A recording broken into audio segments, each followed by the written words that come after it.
Good afternoon. This is day 17 update of my 90-day no weed, no tobacco challenge. And yeah, day 17. How do I feel? I feel okay, even though the cravings they there. Um, and I don't know. Sometimes it feels like it doesn't get much better, but I guess it does. I do feel better, but it's like if you like weed like I do, you miss it, man, straight up. I do miss Mary Jane. I really do. But, I'm thinking, regardless of what I decide after the 90 days, one thing is for sure. I think it's important for a person to reset, regardless. Let's say, let's say I would decide to smoke. I figured I will always do continue like doing a yearly reset or something, maybe not 90 days but 30 days. I'm not a Muslim, but what Muslims do is they have that what do you call it, where they whatever, they take a 30-day fast every year, Ramadan.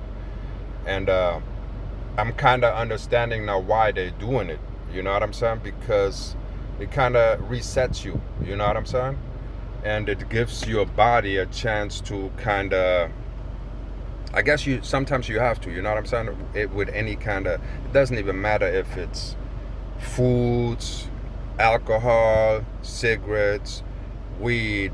So, even though I don't like the way I feel, I'm starting to understand how important it is for you to reset and kind of, don't let shit control you. You want to be in control of it. You know what I'm saying? I'm the one that's gonna decide when to smoke and not the weed itself. If it's kind of like, if you're a hardcore smoker like me, all day, every day, it's not. It's like it's not really you making a decision to smoke. It's just like you hooked straight up, and you got to have it. It's your happiness. It's everything. It's the problem solver. It's the it's like everything. You know what I'm saying? Like I said, it's like Mary Jane, like your little girlfriend on the side and stuff. And like I said, I do love Mary Jane. You know what I'm saying? I don't know if I'm still gonna love her after the 90 days, but right now, I do miss it. Period. I miss it. But then on the other hand, I do want to be in control. I don't want that thing to control me. So that's important to me. You know what I mean? So yeah, my attitudes, I'm really trying to control it, kind of stay to myself, not really to myself, but take care of stuff that needs to be taken care of. I think the best thing you can do is just do something, period. Don't sit around. That's when you start thinking stupid stuff. There's always something to do. Clean up, fucking clean your car, detail the motherfucker. You know what I'm saying? That's what I need to do. My thing looks like shit. So there goes another thing that I need to do. So take care of these certain things. You know what I'm saying? Clean up your crib. Do dishes. Whatever. You know what I'm saying? Get super detailed. Clean the fucking windows and shit. Who ever cleans their windows? Every window, like detailing the shit, like really cleaning the shit up. It's always something to do. And if you keep your mind busy with positive stuff, it's good. It's good. You know what I'm saying? A lot of times when you, like, if you clean up your crib or clean up a mess that's in your house, in your closet or somewhere, is also a mess in your head. You know what I'm saying?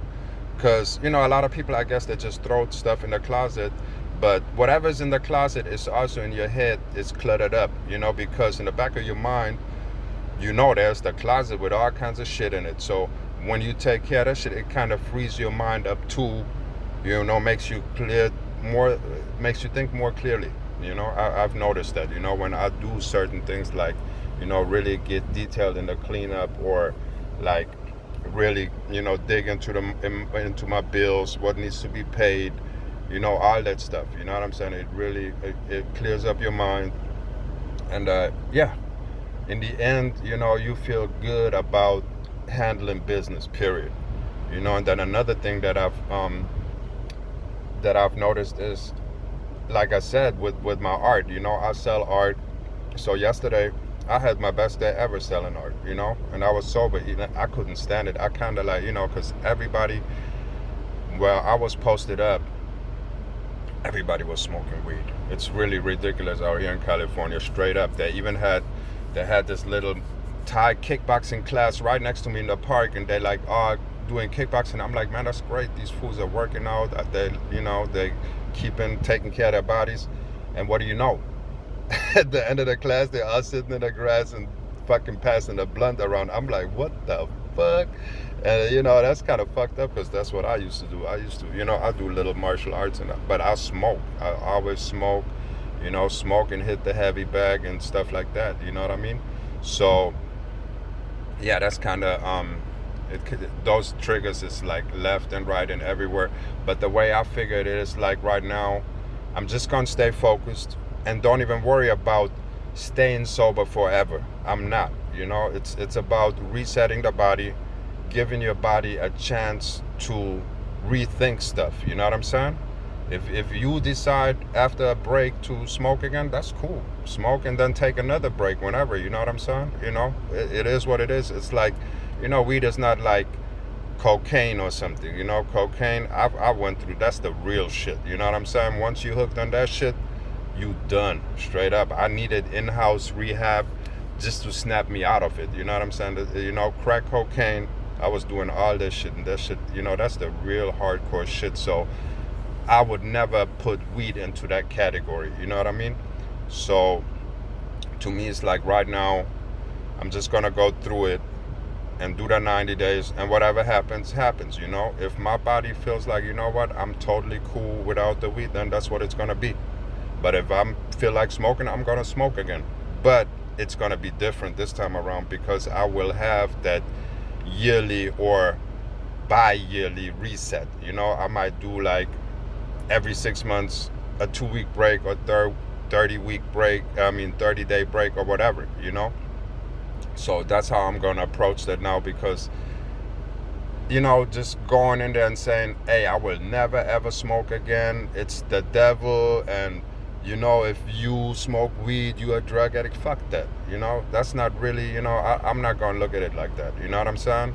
People take antidepressants all the time, and you know what? Before I drop pills when I'm depressed, I'd rather smoke a joint. It's probably healthier. You know what I mean? So I'm not gonna put weed in a category of heroin or whatever, ecstasy, that kind of shit. You know what I mean? So yeah, it makes it easier for me. But whatever works for you guys, shit, it works. But that's how I'm approaching it. I'm taking a break from my girlfriend, and then we'll see. If me and her still get along. If Mary Jane, if I still miss you after 90 days, we gonna hook up. Period. And if not, then we won't. Period. But I'm not gonna put the pressure on me, like, saying that this is the worst thing on earth and I have to quit and or whatever, because to be honest, my life wasn't bad smoking. It wasn't. I'm not the kind of person that's like just can't do nothing when I smoke weed. I was still, I was handling business just like I do now. I'm working out, doing my art. I was doing all that with the weed. But it is important to not let a substance control you. You need to be in control of the substance. You know what I'm saying? That's very important to me. I don't want to be the kind of person that can't do that. You know what I'm saying? So I'm gonna do that, and we'll see how I feel after these 90 days. So this is day 17. I'm kind of, oh yeah, one more thing. Nightmares. The dreams that I be having are super ridiculous. It's like every dream that I have has to do with doing drugs, straight up. Straight up. I had a dream where I was in Panama. I was never ever in Panama. I've never been to South America or whatever, but I was in Panama, in the jungles of Panama, with a whole bunch of criminals. It was like a outdoor swap meet in the jungle, and there was nothing but prisoners, tattoos everywhere, and everybody had their little booth, and it was all drugs everywhere. And it was just the weirdest shit I've ever seen in my life. And we was just You know, everybody had their little drug booth, and it was just drugs in the middle of nowhere in Panama in the jungle. And it was funny, man. When I woke up from the dream, I thought I was high because I was doing so many drugs in the dream. It's ridiculous, and I've been dreaming those kind of dreams every day. It's about getting high. So maybe once the dreams change, you know, maybe that's when, you know what I'm saying, I'm gonna feel different about it. Who's to know? You know? But I don't know, you know, you might have to go through a whole bunch of nightmares, real stupid, crazy stuff. I had a whole bunch of more dreams, but you know, I can't, you know, talk about every dream I have, but most of my dreams have to do with using drugs. So I guess my dependency on you know, whatever it is, nicotine, tobacco, weed, whatever, was really deep to a point where it's like it's haunting me in my dreams, straight up. And you know, I do need to reset. That's what it is. I'm a reset, and yeah.